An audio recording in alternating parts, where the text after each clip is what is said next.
It was not a pretty win at times, but the 49ers got it done. They closed it out, and they advanced to their second straight NFC title game. Last year in Philadelphia, this year they get to host. So what was their biggest takeaway, Jason, from the game on Saturday night? Watching Brock Purdy, and I said it going into the game, it was an opportunity for him to go out there and really step up. And he didn't play well. He didn't play well throughout the game. You saw early on he had the glove on, then he took the glove off. There was at one point they showed on the broadcast he's wiping his pants off in the middle of the play.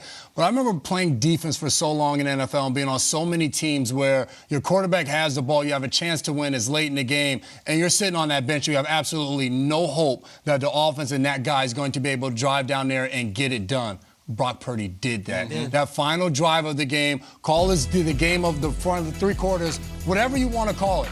When they really needed a play, he did. That was a 3rd and 5, a beautiful pass to Brandon Ayuk, and he gets it done. He was 6 of 7 on his drive. He rushed for one down in the red zone. That's Chris Conley. I mean, he's making a pass. He was making catches for the Chiefs in the playoffs years ago, and we haven't heard of him since. And he's stepping up with no Deebo Samuel late in the game for them to be able to get ahead. This was Brock Purdy's first fourth-quarter comeback this season, and we mentioned it.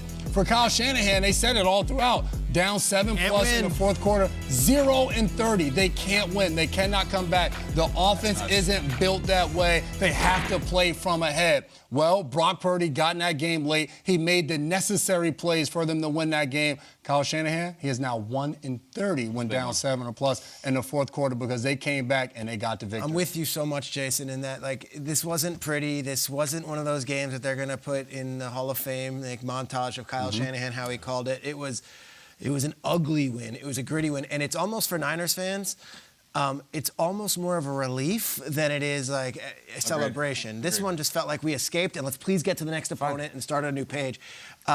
We mentioned Chris Conley. Yes.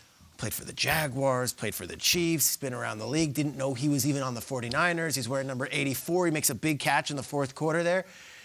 How about Juwan Jennings? Juwan Jennings, when Deebo goes down, Juwan Jennings is their third down guy all of a sudden.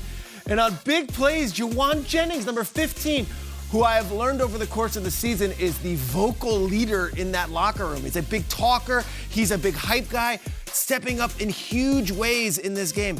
Juwan Jennings has been a guy that has made plays, and in the first week of the season made had a strong performance on national TV and was great. These are big plays over the lines, look at this game.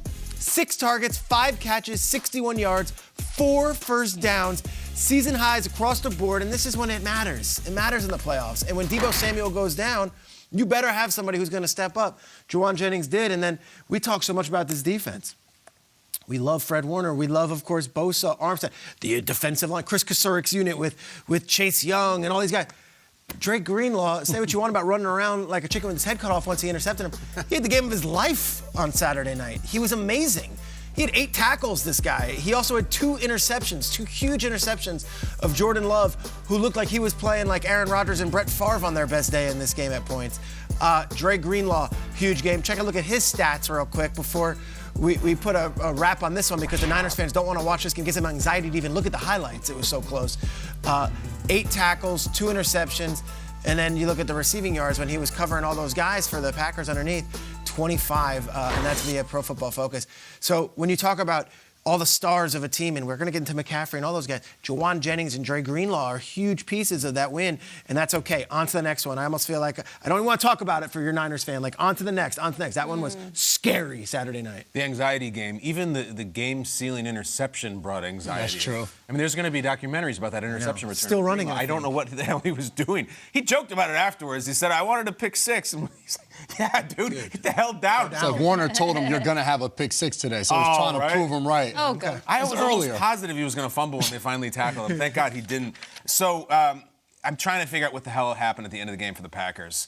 The 7 deadly sins: pride, greed, wrath, envy, lust, gluttony, sloth, and whatever Jordan Love threw at that last play. And I say that because he said it was the mortal sin of quarterbacks. It was almost like, you keep comparing me to Rodgers and Favre. Well, there's one thing I've been going to do that's been missing, and I'm going to go full Favre with this. End of the game.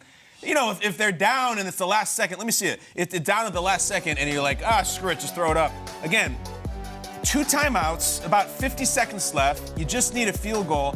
And it was so weird because this is everything Jordan Love has not done for 6 months. Yep. Poise. Like, even in the games when he maybe didn't play well earlier in the season, it's not like he was rattled. It wasn't too big for him.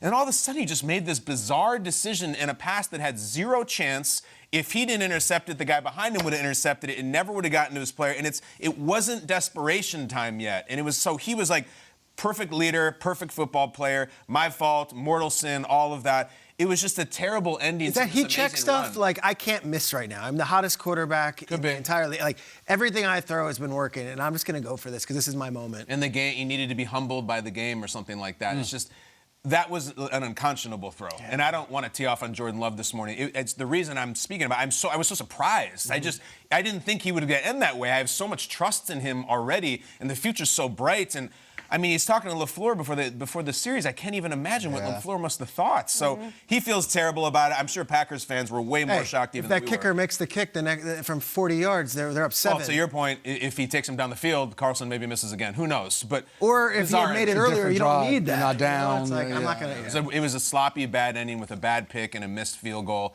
I think the better team won. The Packers looked like the better team for a lot of this game. Ran the ball. But that's not how the games are counted. It was a crazy ending. Now we'll get ready for 15 years of Jordan Love, everybody. So get ready. You almost think like that is a classic moment where you have to imagine coaches are constantly reminding him, like, this is how many timeouts you have left. This is the situation. And it's like maybe the one instance they didn't. That's the decision that he makes. You're like, God, I forgot to remind him again. He's young, and I forget that because he was playing so well. Looking at these two quarterbacks, this was great. It was fun to watch. But I lead myself to where Jason started with this Brock Purdy conversation and how he's taken it on the chin with like this whole game manager or whatever you want to call it, insult, compliment, it doesn't really matter. He was the one that was not making that kind of throw at the end of the game. Peter, I look at this offense and just to not have a Deebo Samuel, to be able to keep your wherewithal, and really that's the juxtaposition is you have this one making that decision and this one not, and how different that looks in a playoff game. And there's 20 years of Kyle Shanahan scar tissue and baggage and pressure on Purdy to not make a mistake and to just operate and get it done.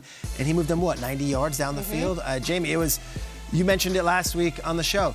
Every other quarterback who played last week was a first-round pick. Brock Purdy was the last selection of his draft.